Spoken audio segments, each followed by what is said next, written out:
Welcome back, everyone, to another episode of Tevora Talks. I am your host, Cash, joined as always by my co-host and partner in cybercrime, Matt Mosley. How's it going, Matt? Happy when we made it to another Wednesday. Yeah, we're back to our usual schedule of every week, hopefully. Every week. That's the goal. As far as how it's been, I don't know, living the dream, I guess. Living the dream. And today is a good day, though. We have a very special guest joining us today. He is none other than our lead head master guru pentester at Tevora. None other than ready? Drum roll. Where's the drum roll? I need a drum. You want me to do it? Kevin Dick, everybody. Welcome. Hey, good to be on, guys. Yeah. Welcome, Kevin. Live up to the hype, but yeah, definitely do a lot of pen testing. Excited to kind of talk with you guys and fan of the show. So I'm sure Kevin loved that build up too. Yeah, that was good. He's like, yeah, don't build me up. And I'm like, what do I say? And He's like one of the most modest guys I know. Well, yeah, thanks for joining us. Thanks for coming down. It's like post-COVID world, and we're glad to finally be able to speak with more of our colleagues. Yeah, are you guys 6 feet apart? Yeah, we're like 10 inches, if that counts. Does inches count in the 6 feet thing, or do we just kind of round it up, down? Only in the dating world. So yeah, with that, I hit up Kevin. I saw him. I'm like, yo, are you down to come and talk about some of these cool, I don't know, pen testing stories? Because we're on this side of the team. You're on that side of the team, right? So that was the plan. I don't know. Yeah. So I'll start off with, because I'm sure you have plenty of stories and you probably don't know which one to talk about, but exactly. What was the funnest pen test you've ever done? Oh man. Yeah, that's a tough one. It's funny because a lot of times, the most fun ones are also difficult. So there's always that mix to it. But did have like a few moments where it felt like, okay, we're in like Mission Impossible now. I think we had one moment where I just happened to be in the office working late at like 11, and another coworker was doing a physical test, and we just get the call. He's like, "I'm in the building." No, so immediately we're going to like the computers, like setting up the terminal. Definitely felt like cue to like James Bond's sidekick or something. Just backing them up. Mission Impossible music playing in the background. Exactly. Yeah, and I'm sure my imagination of what they're doing in the office of like breaking in, and they're like, "We got another computer. Like the shell's coming in here. All right, set it up with this thing." That was pretty cool. So, when we get the opportunity to do those kind of full, end to end, where we're doing like a physical test, like breaking into a building, we have the technical aspect combined with that. It's pretty exciting because, that most day-to-days we're doing more of just the technical tests, which are awesome. But, you add some of the flair of like a physical or social engineering to the mix, and yeah, it makes for some pretty exciting times. Yeah, I've done a couple of physical, and I would say they're the most exhilarating testing that I've ever done in my entire career. So they definitely like them. Blood pumping, huh? I do like them, and man, they do get the blood pumping and the nerves, and yeah, it's just it's. Have you both done it? Have you done it yourselves? I did, yeah. I don't know if Kevin has. Have you? Yep, I've done a couple, and I got way too nervous doing it. So I hate to do it myself. So we have a couple people on the team that absolutely love it, which is great. But yeah, definitely, gets you pretty excited. But what can you talk about? Can you give us any kind of like deets without spilling the beans? Tell us about the one. I remember. So I took a little hiatus from Tevora for a couple of years, but I came back, and I remember one of the first conversations I had in the office was a security guard confronted one of our testers, guns drawn, I believe. Oh my god! Okay, his story's definitely grown. Okay. He basically threatened to our point of contact like I was going to go shoot those guys. It was like one of those stories. Okay, that's what it was. Yeah, the problem with physicals, you have to be really careful, especially because sometimes your point of contact might want to do a physical, but they're not looping everyone in. So it was a good lesson for us. Like we really got to be very careful on qualifying those tests, and being even more careful about making sure everyone's in the loop that needs to be. Essentially, we got kind of caught up with an internal office politic thing where the physical security guy I think was kind of embarrassed because we basically just got in, no problem. Okay, did the test. And then, we hear later, then the guy is like, oh yeah, He's I saw gonna them shoot the whole time. Yeah, I went and shot him. It just seemed like he was kind of an angry guy. And really the problem was that those are the best people you want in charge of weapons and security, though, or the angry ones. Exactly. I'm glad he just decided that he's like, okay, it's okay. I won't shoot him. Yeah. I mean, I don't know. It's all third hand to us. We didn't get shot, so it was good. I mean, as far as we know, it was great. It was just, he, we heard third hand from our point of contact of, that guy being upset. But, I mean, you see it though. That's part of what makes me really nervous about even executing these is, with the coal fire incident, they were caught up in like politics between the state and local government, right? And that was a disaster. So yeah, worked out for them, but yeah, a long time of just headaches, I'm sure, for them, legal headaches and just jumping through the hoops, all that good stuff. Once you're in that system, I bet it's no fun. I think there's a Reddit question today of what list are you on? And it's like, and everyone's got all these random things that they're on, but those guys are definitely on a list now. Yeah, I think we might have gotten on at least in the range of an FBI investigation because we made a Eternal Blue basically exploit. We just ported it to PowerShell, so we didn't make the exploit. We just ported one of the first Metasploit ones to PowerShell, just so we could use it internally. It just was convenient. We're using a lot of Empire at the time, and then someone just took it and just turned it into a Monero mining worm. Oh, spreading everywhere, and it was using our exploit. And so there were some things that happened. Like we failed a couple. So Kevin Dick is confessing right now on the podcast. No, he has a malware background like Marcus Hutchins. The best is go to that GitHub. It's on our GitHub, and look at the people asking questions are just like obviously, I don't know, it's very sketchy. They're like obviously trying to do something illicit with it.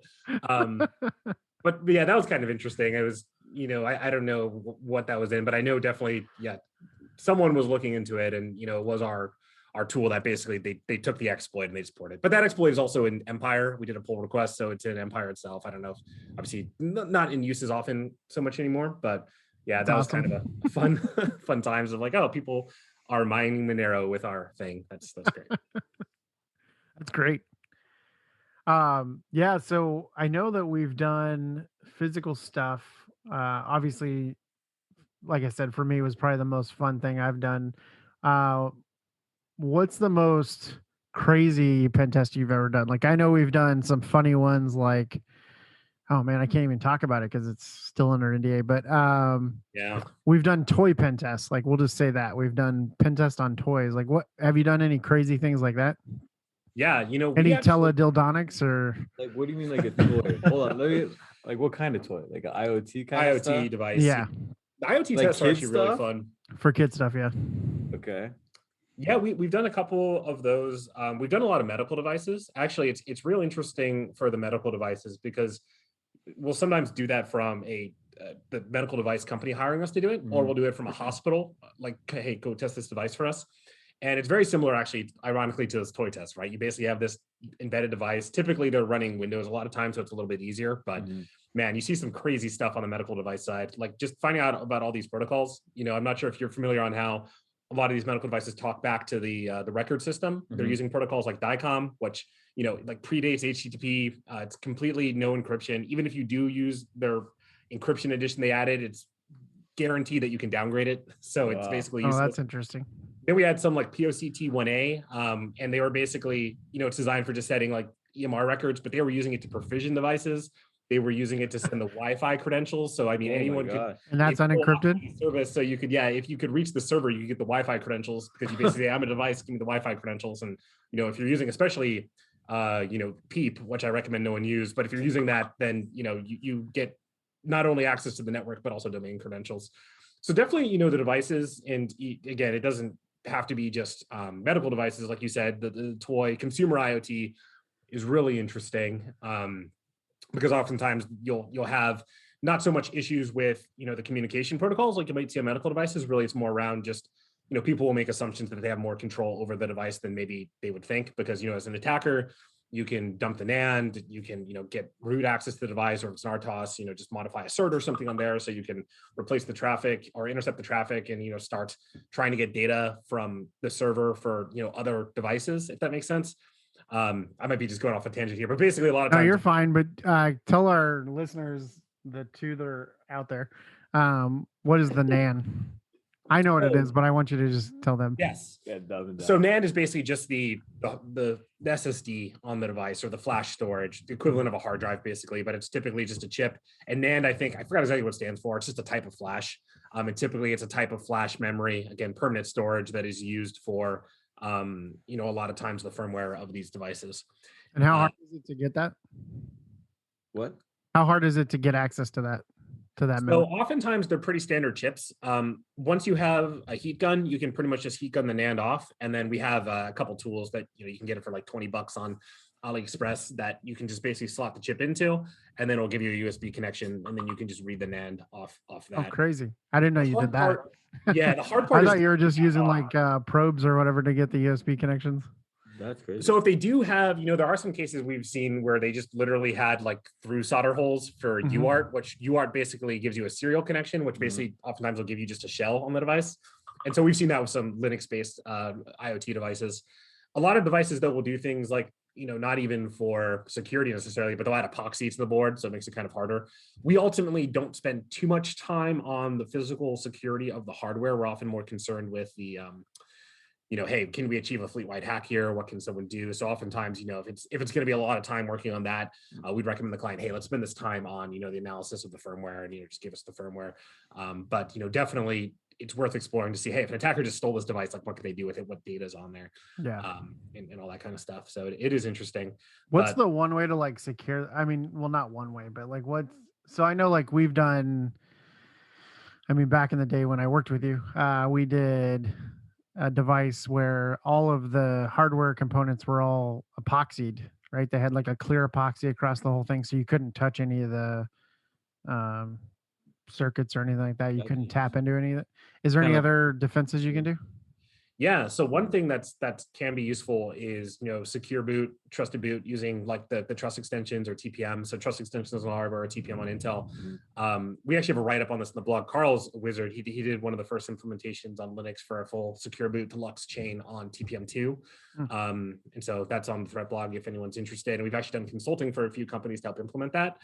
Obviously, the security of a TPM is not going to be indefeatable, but a lot of times, especially if the TPM is on chip, it becomes a lot harder to break unless you find like an actual hardware exploit. Sometimes there are exploits you can like pull a pin or something and it tricks it into going. Or obviously, if you have a separate TPM, you can just sniff the traces and get the the whatever it's sending across as it comes across.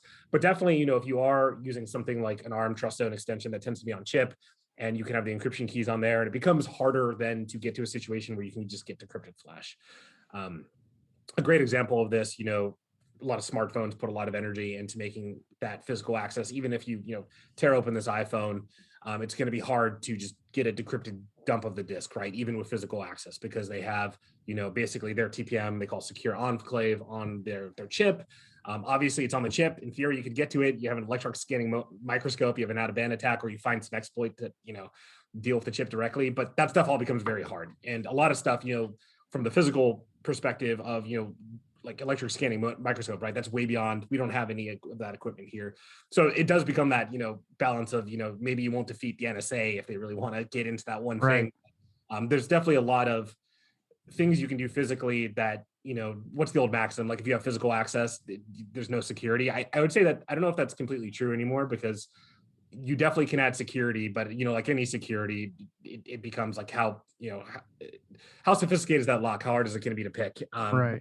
Well, I know like from our side of things, like Celebrite is a forensics vendor, and they have found a way to get in iPhones. And maybe our audience can correct me if I'm wrong, but I believe it's some sort of exploit that's not been disclosed, that they are able to get in and read the contents of the iPhone.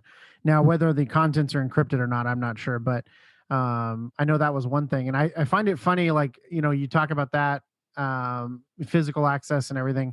And I remember back during the San Bernardino mass shooter, I don't know if you remember that, but during that time, the FBI was really going after the iPhone, right? And they were trying to get Apple to decrypt it, and Apple wouldn't do it. And there was this whole legal battle, and it was really surprising that FBI was even going through those motions, just because, I'm sure other 3-letter departments, organizations have access, And if they were just to hand it over, they could probably get the information they wanted, although it probably wouldn't be admissible in court. But interesting. I don't know. I would love like if the people involved in that would write a book someday. I mean, it's pretty interesting to hear, from the FBI side. And yeah, because I don't even know if they ever finally got in or not. So yeah, the OPSEC on phones is quite interesting. I mean, the thing is for most people, I mean, if you're doing an iCloud backup, all that's going to iCloud, and Apple will give that with a warrant. That is decrypted on Apple Store. It's not end-to-end encrypted. Same if you're using iMessage, it's end-to-end encrypted, but the encryption keys are stored in your iCloud backup. So if you're using iMessage with an iCloud backup, those can all be subpoenaed and are warranted, whatever it is to have access to them. It's unfortunate because I mean, we get like, I'd say probably I've had 5, 6 maybe requests to do, forensics on an iPhone for someone who passed away, like a relative, a loved one, someone who had pictures, whatever, and they just want to get those things off there. And there's really, I mean, especially on iPhones, it's pretty damn hard to get. I mean, if not impossible for regular commercial stuff to get it. And I don't know that, it'd be nice if Apple would offer some sort of service where they would do that for loved ones. I don't know. I'm sure there's some privacy concerns there, but it's interesting. I mean, like I've had personal friends ask me to do it, and then I've also had just through Tevora people come to us and ask us, if no money was no option, or no, not a problem, like what would you need to do it? And I'm like, yeah, sorry. Even if money's not an option, like I don't know how to, or not a problem, I don't know what I would do. So yeah, it's like, do you guys have the PIN code? No. Yeah. One trick that actually I think it was an FBI guy told me, like at InfraGard meeting or something, was the auto trust on your car. Like when you get in your car to drive, your car will automatically, like if you allow it that trust, when you turn the car on, it'll unlock the phone. Okay. And he said that they've actually used that for some cases. So that's awesome. I've never even heard of that feature, but that's interesting. Yeah. Yeah. So like on Androids and stuff like that. So, but anyway. Yeah, I know one of the, and this was a while ago too, one of the initial Celebrate techniques that they used was, there was a trick where like if you sent a keyboard interrupt, so you'd have a USB keyboard, right, while you were typing the passcode, it would actually it would like interrupt before it did the increment of the lockout. Oh no way. So they basically made a little device that was a USB keyboard. Oh, and then brute force it. You just brute force it, and oh, that's interesting. That's great. I seen at Black Hat. Man, it must have been like 8 years ago. This guy had made the Connects, like the Lego. It's not Legos, but they're like another type of building toy. Oh yeah, called Connects one. Yeah. Oh yeah, advanced version. I remember. Yeah, and so he built like a finger, basically, tripod with a finger on it, and you'd put the phone down, and then it would just brute force the pin number. It would just go 0000 to 99999. Oh my and God. Try and break the phone. But I mean, if you have lockouts, I don't know. So. Yeah, and they're trying to enforce. I know Apple is trying to enforce the lockouts on a hardware level because again, they basically are trying to use the secure enclave as like an HSM, right? Where the CPU just basically asks the HSM, "Hey, try this pin," and then separate from the CPU, right? That chip in there. Well, it's all in the same die, but I mean that portion of the chip is then incrementing and handling that. So the CPU doesn't actually see the master encryption keys or anything like that. It's basically like an HSM where, there's an API that the CPU can talk to. And I mean, watch the Apple Black Hat talks and like read, they're also pretty cagey with like giving out like very high right details. So maybe if someone we don't do a lot of iOS hacking. So other than mobile app hacking, but not on the OS itself. So, take what I'm saying with a grain of salt. I'm definitely not the expert here, but yeah, it is interesting. In terms of like bucket list for pen testing, what items have you crossed off your bucket list? Oh man. Yeah. Robbing a bank was one. I was there for that one. I mean, we didn't actually steal money, but you got into the money from what it sounds Kevin did. You got into the money? We had not the money, but the network. Oh yeah. We definitely had a few banks. There were some cool lessons with the bank, where we were basically like, hey, they had the path to domain admin and all those kind of normal Windows things really locked down. But, going through some of the thick client apps, they would push these thick client apps out. It was accessible in all the shares. They were all, 2-tier apps, which means, instead of talking the thick client app, which is basically like an exe that you'd run, right? Instead of that talking to a server, which then talks to a database, the thick client just talks directly to the database, and then the database has all the info on like the account numbers and the social security number, all the PII and all the info, which is great. We've had some physical tests too, where literally one of our consultants, basically, she found out who the alarm company was for the bank. She went to their offices and like just learned it, like talked about them, and actually like said, hey, we're doing some security testing, like give us the inside scoop on the alarm company. And for whatever reason, they obliged. And so they got all this info on what their processes were. From the alarm company? Yep. And then she bought some polos that matched their polo, and they just showed up at the bank and was like, hey, yeah, I'm here for the alarm. I need to check stuff. And they'd like opened the ATM for her, and she was in the ATM. There's no alarm in there, so that's not part of like something she would do. But oh my gosh, she could have robbed the bank, which was kind of cool. But for those that are listening, this is not a tutorial how to rob a bank. Yeah. Yeah, it might not work anymore. I mean, she was pretty suave. I mean, she probably wouldn't be able to rob the bank either way. So all you need is a couple polos. Yeah. But it was kind of funny. I mean, that's again the physical. I know goes back to it. That stuff's kind of fun for me to talk about, just because I don't know. It's one of those things where I'm not very good at it, and so it just sounds really exciting. But yeah, one of these days we should get some of our more physical pen testers on here to talk through those, because they can go through the techniques. The only places that I broken into is like a financial services firm. We broke into a landfill, actually. I don't know why they wanted us to do a pen test of a landfill. I don't know who's. How did you break into that? What was the skills? I hear there's some Bitcoin out there somewhere. You had a hard drive buried. It was fun, actually. Whenever I do physicals, I always fall back to, hey, I'm an IT consultant, because I mean that's kind of what I am. So it's very natural for me to pretend that way. Otherwise, I'm bad at pretending to be anything else. They're like, oh yeah, like okay, here we go. Here, put on they gave me a hard hat and a like reflective vest. So at that point, I was in, right? I had the hard hat. They provided it. So you're saying all I need is a reflective vest and a hard hat, and I'm in for landfill. Got it. Yeah. All right, we're 2 for 2. We and a metal clipboard. What else you got?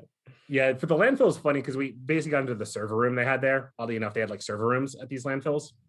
One of the goals too was like, oh, can you steal money? But I just called it off because the guy at the register was like a rough guy. Like the trucks were coming in. He's like, hey, you effers, like, get over. He's like, okay, I want this guy to like beat me up if he catches me stealing the money. So I'm like, the money looks pretty safe. This guy, pretty rough guy. You put the money back. Yeah, I wasn't trying to get punched, choked out. But we have a story from the blue Tevora days, the legacy Tevora days. This is before my time at Tevora. And one of our guys who's actually back now, he did a physical pen test, and he used to do them for the Marine Corps. So he had a lot of experience, and he used to sneak on submarines, which, I mean, there's only one way into a submarine, at least that I know of. So I don't know how he did it. But anyway, they contracted him out to do this facility out in the desert. Do you remember this, Kevin? I think so. Yeah, just crawling through the grass. Yeah. So he like waited till nightfall, and he crawled through this like field. And he got to the fence, and I think he like either scaled the fence or he cut the fence or something. But he got through the fence. Then he got to the door. I think he lockpicked the door, and then on the inside was just the 2 security guards waiting for him. Were they in it? Did they know? Yeah, they saw him coming, I guess. So he hands him the letter, and he's all proud of himself, and they're like, yeah, we saw you coming, but we don't even patrol over in that area because there's rattlesnakes over there, so you're actually lucky that you're still stealing. Oh my god. And so yeah, they were just waiting for him to get on this side of the fence to get him, because they didn't want to go on that field. It's so funny. But yeah, and I think he stopped working for us for a little while, maybe because of that. I'm not sure. But he's back now. So anyway. Yeah, it's physical test. That's why I don't like him, man. It's like you're going wrong. I don't want to get bit by a snake. It's stressful. I just stay behind the computer. Yeah, there you go. Who needs a firewall? Just have like a pit of rattlesnakes before, right? Yeah, just build a wall. Exactly. Build a wall. So let's see. We've talked about exciting, fun, weird. Any weird pen tests? Weird pen tests. Like you found UFO confidential material. You found I wish. Weird fetish stuff. Area 51 exists. We did have one where a customer asked us, like when we did a phishing test, like, oh, in the payload, can you also just dump the browser history? And so we're like, yeah, sure. and yeah, we did that. And like everyone's history was pretty normal. I was like a demo of like, yeah, look what we could dump, except for like the person who requested it had all this weird stuff in his history. Okay. Maybe that's why he requested. He's like, is it possible? You're like, yeah, there you go, man. He was looking for kindred spirits. He was just looking for anybody that had the same interests as him. He's like, maybe these guys. They're going to look at my history and then we're going to start the conversation. Yeah.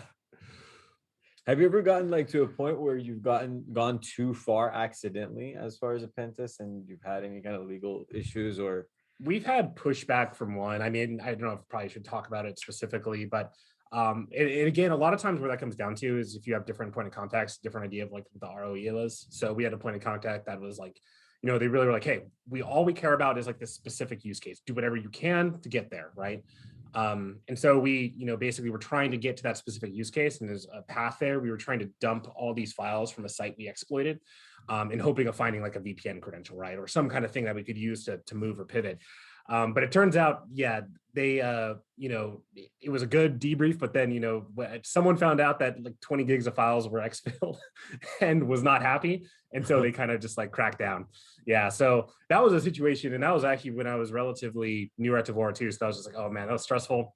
But you know, it's kind of a good lesson too, that your job isn't necessarily always to just, you know, get the exploit or get the thing. You need to understand the context of like who you're serving, right? You want to make sure when you're doing the pen test, you're not making your point of contact look bad unnecessarily, right? You're really there to serve them, help them, you know, increase the security of their network. If you're just, you know, causing people to get pissed off, you're not going to make any progress in security. Right. 100%. Yep. Yeah, it's really important. Just getting correct scoping. And that, I think that goes for any project, but definitely for pen testing, right? Scoping, making sure that the environment is theirs, not someone else's, making sure the IPs are correct, all that good stuff. We did have a client give us, you know, it was a cloud test, and we start testing. We're like, this doesn't look right. It turns out they gave us the entire range of like the Gov Cloud for US West and Amazon or US East. It's like, okay, we can't test entire AWS Gov Cloud, guys. That's not going to work. But yeah. We've had a couple /8s, like internal environments, and I'm just like, what the, really? Like, yes.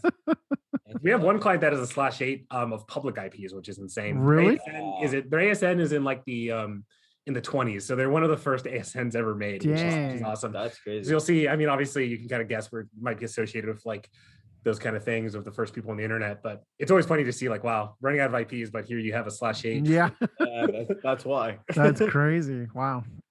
Yeah. What's something that you haven't done yet, but you hope one day you'll do in your pen test career? Oh man, that's a good question. You know, sometimes it's more around actually building things where, you know, we've done so much with pen testing. It's really cool to build something that's, you know, value, whether it's for, you know, doing pen testing. We've had some tools and stuff, but I think, you know, building a tool that a lot of people use, or building, you know, a defense tool that a lot of people use would be really cool. And again, we've had a few things. We have a lot of internal stuff that's really cool, but I know that's not quite on the pen testing side, but at least that's definitely one of the things that or at least I really want to have at some point. Yeah, I think that'll be kind of cool, you know, like just for the general consumer level, have some kind of device where you can just plug into your network and it just does a quick scan of your entire environment and says, hey, this is where your holes are. At the very minimum, I guess some basic stuff, not going ultra detail like you guys do, but I definitely recommend running Nessus Home for anyone out there. Yeah, it's kind of fun. Yeah. So scan your home network and it's free. I see what you get. Is it like a device? It's software. But like, it's just Nessus. What do they put it on? What device do they put it on? Oh, you could just install it on your home laptop. All right. It works on Windows, Mac OS, Linux. So pretty much anyone is going to be able to run it. And I think it's 30 IPs free. I mean, maybe if you have like a ton of IoT light bulbs or something, it's not gonna hue everywhere. Yeah. I think there's like cool. 70 devices on my home network now. It's insane. Just all these IoT light bulbs, but just assume that it's hostile. Let's go back to the IoT hostile. Are you on the Amazon side? Because we did a podcast with the sidewalk stuff. Yeah, it looks crazy. I actually don't really have any Amazon devices. I had a Ring. I now have a Google Nest camera, but do you use Google Home or anything or no? Yeah, so I have Google stuff. You know, Google's interesting. Which data lord do you worship? Is it Mac, Google? Do you keep it mixed? I keep it mixed. So I use a lot of iOS like devices because I like having access to Apple services. Then also you obviously can have Google services on there, but I'm not super privacy minded. We have some folks on the team that are very like OPSEC focused and very into privacy. I think Google's trade-off is their high security, low privacy, right? For a lot of things. Right, for sure. That's okay for me. I do like their Wi-Fi points, especially for a lot of like people that aren't that, if you aren't very privacy concerned, but are security concerned, and you also don't want to deal with constantly updating your routers just, man, a lot of them are very trash as far as like being insecure. It's not, the Google routers are nice because they're always updating the background. You're talking about like the mesh? Yeah, the mesh, and it has limitations. Like I'm definitely frustrated. Like, oh man, I should have just gone with something else. I know Ubiquiti even has problems now. People are concerned about. I mean, I don't want to. I don't know too much about it. It's all right. Nobody sponsors us.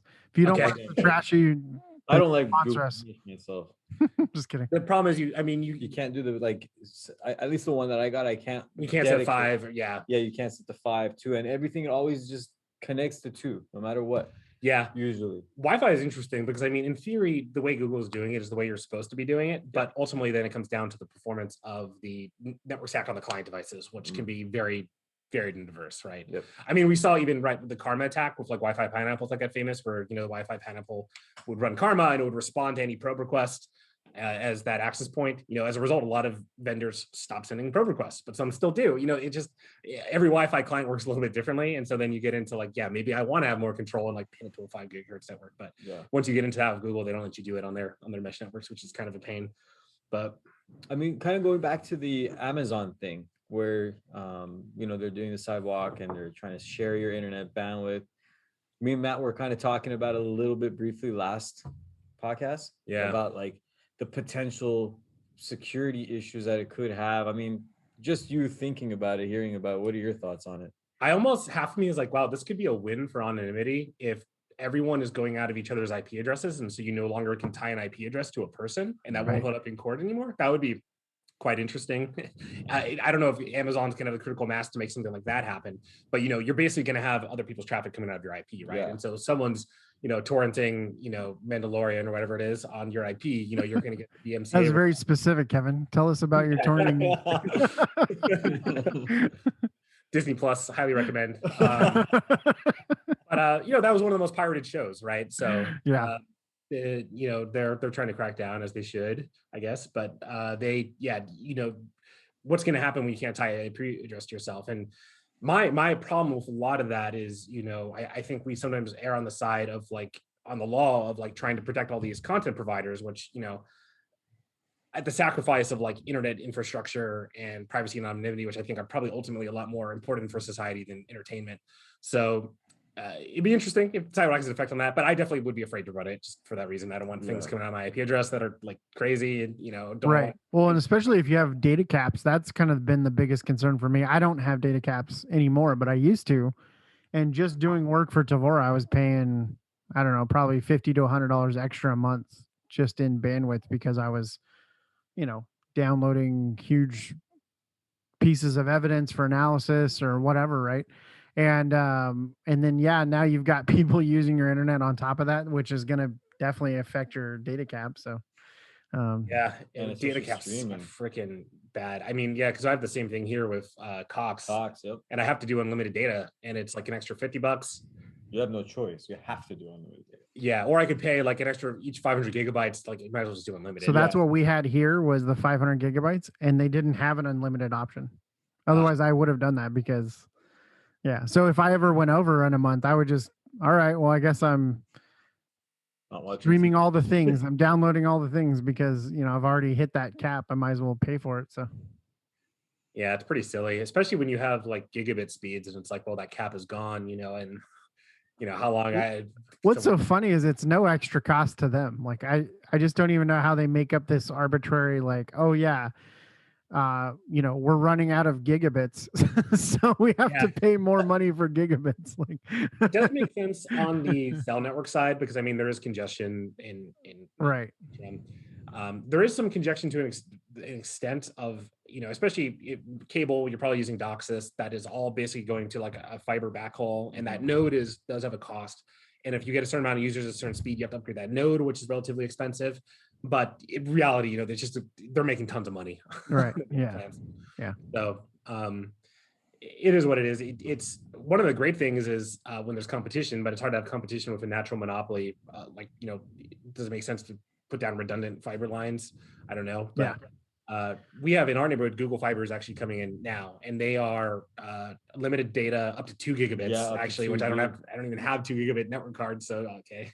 That's But awesome. that's cool. They offer that, but it's like about half the price of Cox with no data caps, which is really cool. So too bad they're not expanding in a lot of places. I don't know how they randomly happen to come by where we are, someplace over in Irvine, but I wish there was more competition out there for sure. Portland, I guess, courted Google for a little while to try and get Google Fiber in, and apparently they did something where they were giving them like tax incentives, and Google's like, no, like that's what you're doing is wrong, and we're just going to go somewhere else.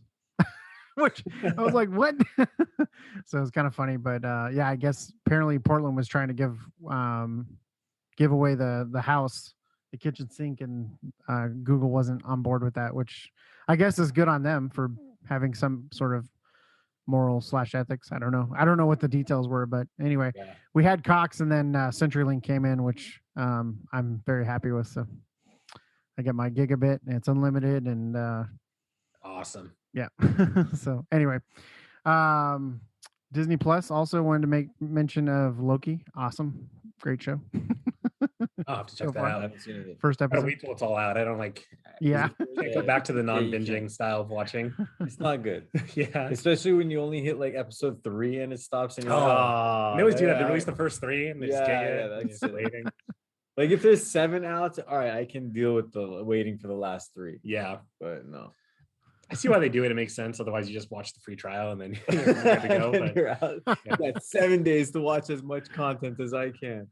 Yeah, and they started getting smart to that, right? Like, so they only have like 5 episodes available, on demand or whatever. Oh, on the free trial. Some of those, like, yeah, they caught on. Yeah, that is smart. But, what else about pen testing? So, how many physical pen tests have you done, Kevin? For myself, I've done 3, I think. Yeah, but we've done as a company, we've probably done, about 20 to 30. Yeah. It was kind of interesting. It was picking up quite a bit just before Corona hit. So 2019 was our biggest year for physicals. We were doing a lot. And then obviously coronavirus, we had actually a lot of physicals in the pipeline that just got canceled because, no one was going on site. I think we converted. They should have tested it by then, though. Yeah, if nobody's around. How you got to know what's still working. It was interesting because the company had a travel freeze, and also we had problems where like people on the team didn't want to go because they were nervous about it. So it was just kind of a tough situation. We did do a lot of those security analysis. It's maybe not as exciting, but I think it was pretty decent of like walking through. Okay, what are your controls for coronavirus, and like how is the office being run now? And like we converted some of that into that consulting, which was definitely an interesting exercise. Very different from the physical pen test, but definitely I still think those kind of audits or explorations or tabletops like you guys do is really valuable. Yeah, for sure. I mean, like I've talked about this before, but we did do a pandemic exercise in 2019 for a company, and the whole time we were doing it, this guy was in the audience like, oh, that would never happen. He was like part of the CERT team in LA. Yeah, I remember. And everything that I said in that tabletop came true, right? Parents had to stay home because their kids couldn't go to school. They couldn't go to work because they have to stay home with their kids. They couldn't do daycare because daycares were shutting down, et cetera, et cetera, et cetera. And it was funny because we had a call with that client in 2020 for a new tabletop that we did virtually, obviously. And one of the things that came out of that 2019 tabletop was that they didn't have enough VPN licensing for everybody to work remote, which was a huge find. Because right after that, they went and got the licensing, and then 2020 happened, and everyone worked remote. So it was great. But that's awesome. Yeah, those tabletops are definitely worth it. And it's as bad as worst case scenarios they are, shit, they work. That's the whole point, is to identify things that so that you're prepared when it does happen. So. Yeah, I'm sure you see a lot of folks that haven't done that, and then something hits, and I imagine it's not fun at all. Oh man, there was a little while where we would do a tabletop, and then like either in the next 3 months or 6 months it would happen, and it was getting eerie where people were like, we actually got accused of doing stuff. Like they were like, "Are you guys doing this?" And that was one client who I actually have a really good terms with, and he accused me of actually attacking them. You guys just pitched us 2 weeks ago, and it happened. Wow. Yeah. But that's because our tabletops are based on real life. They're based on headlines and news and stuff. So anyway. When you say it that way, it's not as exciting. Right. I mean, like we weren't predicting anything. We were talking about what was happening and how ransomware attackers work, right? And they typically do the same MO every time if it's the same group. And so these people were getting hit by the same group. So it just happened to be that way. But anyway. It just kind of popped into my mind about this whole physical pen testing and whatnot. Like right now, there's time during COVID. There's been a lot of people off, right? The people that I remember in the office were the people that I remember in the office 2 years ago, right? Or like a year and a half, right? So between them, we've hired like X number of new people. Yep. And then like, how do you go about like, what's the strategy there? If I see a new guy on the floor, I have no idea who he is. I'm like, I guess you're a new guy, but yeah. And yeah, how do you challenge him? How do you ask him for his credentials? Is he supposed to be there or not? Yeah. And especially that's interesting. Like right now we're in the office, me and Kevin here. There's a pretty big office. How many people are in here with us right now? Yeah, not very many, maybe like 6 or 7. Yeah, so if there's like one guy, it's like, hey, do you know that guy? Like, no, I don't know that guy. Yeah, every time I come to the office, I don't know anybody. Like I know you guys, but all the new people, I never know any of them. So. And they don't know me. I wonder if we can come up with some kind of playbook or runbook, let the companies know, be like, as you guys are opening your windows, I don't have this. Imagine how easy it would be to sneak into a company right now. Well, you're supposed to have a badge, right? But I mean, those can be faked. How do they know you, Matt? Right? Like, then it's like, no, it's hard to like have an authority. I know it's funny. One of someone on the team that had a pretty awesome technique he likes to use where he pretends to be working for security and he's like, "Oh, excuse me, Mr. I just need to check your badge." He just clones their badge. Checking them. And it's like, yeah, well, I guess it's weird. If you pretend to be security too, it kind of goes both ways. If you have like, oh, ask people, well, how do you know the person asking? I don't know, but it'll be interesting. I'm not super concerned. I don't think, because at least I've been able to recognize everyone so far. Here, yeah, but maybe in our company because we're a little bit smaller and everybody's close knit bunch and everybody knows each other. But I feel like these larger companies, especially the ones we've dealt with ourselves, they have tons of people. I mean, even just the face mask thing, like so. And if you walk, I've been coaching baseball this season. And all the kids on the team, were wearing masks the whole season. Well, just like last week, we started not wearing masks. And seriously, some of the kids I didn't even recognize without their masks on. Like, it was just crazy. Like this little girl, she's like this cute little blonde girl, skinny. She didn't have her mask on and she's got like big old cheeks. Like she's had her teeth pulled out. And I would have never imagined that because she's so tiny, but her face looks completely different without a mask on. So it's kind of funny. So yeah, you got that on top of it, right? So you got people who's online, you see their faces in their masks, and then you see them in person without their mask, and you're probably not going to recognize them. But, yeah. Well, let's see what happens. I was just about to say about the badge thing is one of the 2 physical pen tests that I did. We actually reconned the company, found the company that made their badges, and they proudly on Google Images posted the badge for that company, showing as an example of like their work. Oh, this is our customer. So we downloaded it. I made it, a couple badges, and then we went on site. And the other guy that was with me, Major Paul, he forgot his fake name. And security stopped him and he's like, "Yeah, what's your name?" And he just totally went blank and he pointed to the badge, like all with 100% confidence. He was like, "It's right there." Because he forgot the name. So he just pointed to it and then gave it to him. The security guy just kind of wrote it down and moved on and just let him be. And so him and I just kept going through the buildings left and right. What did the security guard do with it then? Nothing. Wrote it down? Nothing. Yeah, it never even got reported, as far as we know. So, but yeah, it was funny. That was a fun. That was a great one. But it was we overthought it a lot, and I don't know if Kevin and your team do this, but we were like, man, we can get some fake like pest control outfits, and we can just go in like we're spraying, the baseboards, and then we'll just walk around, and get into a good spot. And they're like, no, that's too much. That's too much, And when it all came down to it, it was just I actually went down to like Little Caesars and I bought like 5 or 6 pizzas, and I just walked right past the front desk, found a conference room, threw out all the pizzas on the conference room table, and people were popping their heads in. They're like, what are you doing? And I was like, oh, we're going to do a life insurance seminar. I'm just setting up. If you guys want to come back in 10 minutes, we'll be ready to go. Not one. Nobody came back. It's funny. And then I couldn't figure out how to get. So the conference room I was in was unlocked, but the rest of the building you had to have a badge. And so I went to like the next office over where some people were working, and I brought the pizza with me. And I was like, hey, we got some extra pizza left over if you guys want any. And so a couple of the guys grabbed a couple slices, and I was like, and do you guys know where the bathroom is? And the guy, he's like, oh yeah. And he takes me, badges me in. He's like, it's right around the corner right there. And I was in, and yep. And then I was walking around and I swiped someone's badge off their desk, and turned out it was like the co-owner. So I had access to everything. So I didn't know I had access to everything, but we just kept trying the badge and it kept working. So that's funny. Though it is pretty common probably for badges just to work for everything. Could be, yeah, for sure. So, but yeah, I ended up getting Major Paul in on the side door, and together him and I went through file cabinets. We were just opening file cabinets, making copies. Nobody challenged us. Nobody stopped us. That's amazing. Like you were talking about before we started the podcast, you set it up in the you were thinking about setting up in the conference room, but the network jack didn't work. In their conference room, the network jack did work. And I just set up a laptop and let the scanners work, and set up a remote shell and everything. So I miss Major Paul. He's good guy.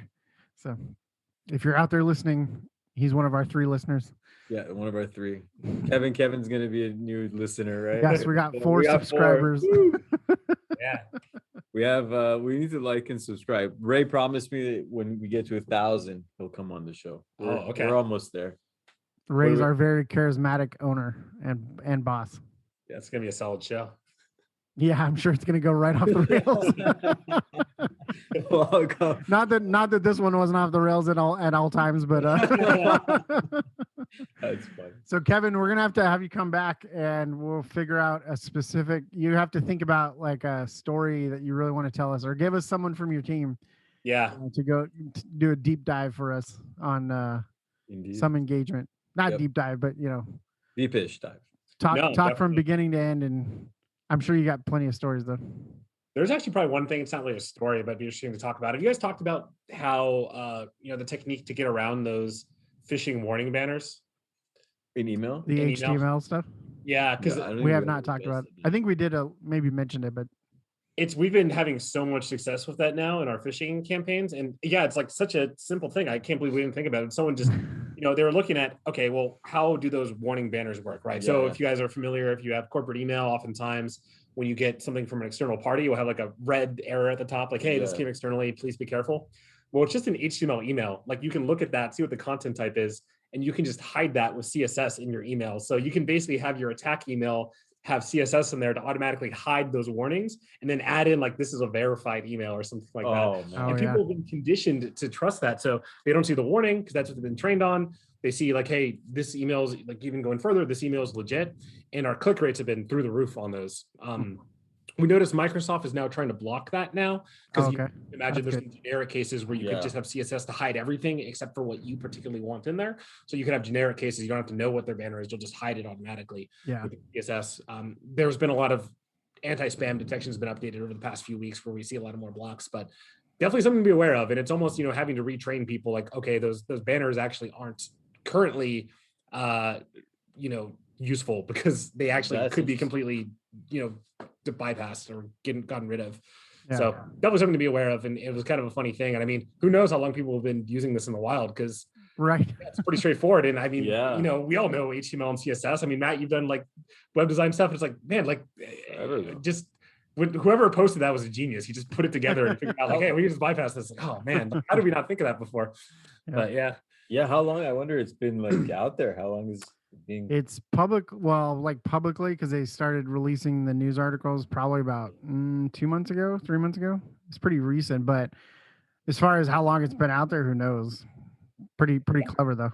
I imagine some people would have thought of that. Because it's simple, but it is clever. Yeah, it's one of those things when you see it, you just kick yourself like, oh, why didn't we think of this? Yeah, it's funny because it's those are the hacks that I love. Those are the types of things that I think are the most incredible just because they're so simple, but it took, I don't know, it took an extra brain cell for someone to figure it out,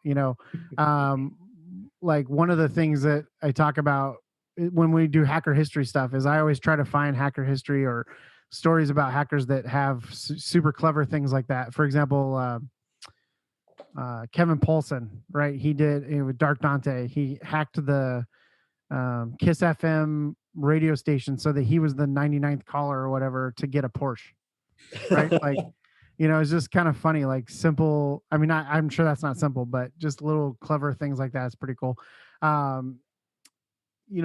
Lockpicking lawyer. You ever see that guy on YouTube? Yeah, awesome. Some of the ways that he goes about picking locks is pretty ingenious. Yes, there's the physical straight, or not physical. They're all physical, but the straight down the narrow. Yes, I'm going to rake this lock, or I'm going to pick the thing, pick the different, whatever they're called, not hinges, but the pins. There you go. Pins. Uh-huh. But then he'll do other things too, where he'll just come up with like a shim or something, and he'll just slide it in behind the lock on the side and tick the whole thing off. Or I saw one time he did a digital safe where he poked the keypad out, or no, he poked the LED light. He poked it out, and then with a coat hanger, put a coat hanger in that hole, and then flipped the lock. So he didn't even have to figure out the code. He didn't have to figure out the lock. He just had to push the LED light in. And oh man, that's use a coat hanger. It's pretty clever. So that's always the best stuff. Like I don't know. Is Ray used to describe me back when he liked me. He's like, when Matt does pen testing, he's the one that, instead of going through the safe in the front, he just goes around the back and unplugs it. I always like that analogy, even though it wasn't true. That's funny.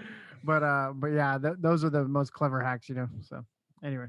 Yeah, you're going to get back into it, doing some more pen test projects. I'm pretty rusty now, but I don't know. Yeah. Every once in a while, I should do it just to keep up to practice with it. So, but what are you guys doing now? What are the trends? I know PowerShell and WMIC is kind of dying out. Yeah, we have a pretty interesting method for payloads that works real well for us. We're actually trying to deliver EXEs a lot, and we've moved away from diskless just because we can get past most AVs dropping stuff to disk. And ironically, a lot of the things when you aren't dropping to disk, like EDRs are going crazy looking for those. But we use a lot of Cobalt Strike. It's very flexible and mostly reliable. We use some Covenant, but we always have to be hacking on it. But it's really nice that it's open source. And shout out to Cobber for putting that together. It's really awesome. But I've been just Cobalt Strike's been really reliable, so we have, using that. But yeah, I mean, there's a lot of still using Responder, right? So make sure on your networks you have LMNR disabled. Turn on SMB signing. There's a lot of NTM RelayX. The oldies are still the goodies, right? Yep. Kerberoasting is huge. I don't know if you guys are familiar with Kerberoast, but basically when you authenticate to a system, you authenticate with a ticket that the domain controller gives you, a TGS ticket that's encrypted with that system's password. A lot of times it's the machine key of a workstation. So if you're logging into SMB over Kerberos, that ticket's going to be encrypted with the NTLM hash of that machine account, which is always going to be a strong random password unless you go in there and change it. But you could have actually things where it ends up using the ticket of the service account, most commonly with MS SQL or a few other services. And if your MS SQL service account, if you just made it like some horrible password, that TGS ticket, any user in the domain can request. And so if it's a weak password, you can just keep brute forcing it offline, 300 million times a second and, just do a hash crack, basically a hashcat. So we've gotten a lot of, wins from, hey, we got on some random machine, we got domain user access. Kerberos, we get like a couple of domain admins or like some account that's an admin they haven't used in like 10 years. The password is like the company name, ! Right? And you crack that ticket and you're good to go. So definitely look out for Kerberoasting, look out for LMNR and SMB signing. And then of course, just the sprawl, right? And I'm talking mostly about Windows specific things, but the sprawl is bad. But yeah, definitely a lot of that on internals. And it's interesting to pivot. We've done a lot of, projects with clients where we've been basically not even starting from, hey, we're on the network, but starting from, hey, just pop this payload on a workstation and we'll go from there and like just try multiple things and see what you can see. It's really interesting to see what the EDRs can catch and what they can't. And yeah, we have some, maybe we'll talk about it sometime. We just don't want to talk about the payload thing too much because it's public, just get signatured to heck. But there's only 4 people out there, so But, Okay. cool, I get it. I would just, I guess I'll give the hint. Machine learning AV looks at like what the executable looks like, right? So if you can make your exe that's like a Cobalt Strike stager, whatever it may be, look very close to like a normal exe, maybe it has all the functionality of like some common exe and just has a little bit of the payload code, you're gonna be really you're gonna defeat all the machine learning AVs for the most part. So Cool. they've gotten a little better. I think I don't know what's it called, where you try and like first filter out facets and then do the machine learning on the facets, because obviously there's a way to figure it out, but we've been using that for the past 2 or 3 years for some specific kind of frameworks, and it's been working really nicely for us. That's awesome. Yeah, and there's some really you ever good seen techniques. those YouTube videos with the guys who are like trying to get over the gate? Like they're either drunk or I don't know. They didn't look at the gate before they tried, and they're climbing over the gate, and they finally get over, and then the gate opens up behind them, like it was unlocked the whole time. Have you ever had a pen test where you guys did like some super complicated way of getting in, and then found out that you could have just done like admin or something? Oh man, I'm just curious, like if that's ever happened. The thing is, it's never a moment of regret, because the more attack paths we can show, it's usually the better. Exactly, yeah. So usually it's more of a comical of like, oh, look, they've got this weak password. And oftentimes it would be like, oh, we discovered like another thing for the report. So yeah, it'd be great if we had like kind of that'd be a funny one for a physical, especially. I mean, that's a perfect analogy. But I can't say we've had a moment like that, at least that I have personally, or if the team's I was relayed. just curious. Yeah. I think I had a couple at my former employer, major shoe manufacturer in the Pacific Northwest, where just open dashboard. We like got in through a web shell, but then we found out that the management console was just completely open with no password. Like we found some upload site, we did a web shell, we got a reverse web shell, got on the system, and then we found the main management console and just navigated to it, and it was just wide open. That's awesome. But anyway, all right, well I think we should wrap there. What do you think, Cash? Yeah, I think I'm good. What do you think, Kevin? Cool. Yeah. Well, this was great, Kevin. Thanks for coming on, man. Yeah, good talking to you guys. Yeah, sorry I had no planning for me, but this is how all our shows are. Okay. Planning? What is that word? We have a general idea, but yeah, nonetheless, thanks for coming down. Thanks for shedding the light on some cool pen test stuff, hacker stuff, what you do. Love to hear more about it. Definitely come back, join us. Send us some post in the comments if you have any questions for Kevin, or if you want to hear more stories from Kevin, or if you hate Kevin. Yeah. You can join my fan club of I Hate Kevin. I'm just kidding. I'm just jealous of him. I am a dick, so very technically. Well, there it is. Kevin Dick, thank you so much for coming. Ladies and gentlemen, that's all the time we got. Like, subscribe. If you're still listening by any chance, find me, find Matt, or if you find Kevin, we'll send you something really cool from us here at Tevora Talks. And with that, nothing else for me. Like, find us virtually. I don't need like people showing up at my door. You can find my house. Dang, yeah, I'll give you something. I'll probably move the day after, but I'll definitely give you something really cool. Just don't come in. Like knock, I'll give you the same. Just hop on his Amazon sidewalk and start. Dang, I'm never buying any Amazon products. Straight up, that's it. That was the straw. But with that, that's all I got. Thanks for listening, Kevin. Let you go back to your thing, Matt. You as well, and till next time, I guess.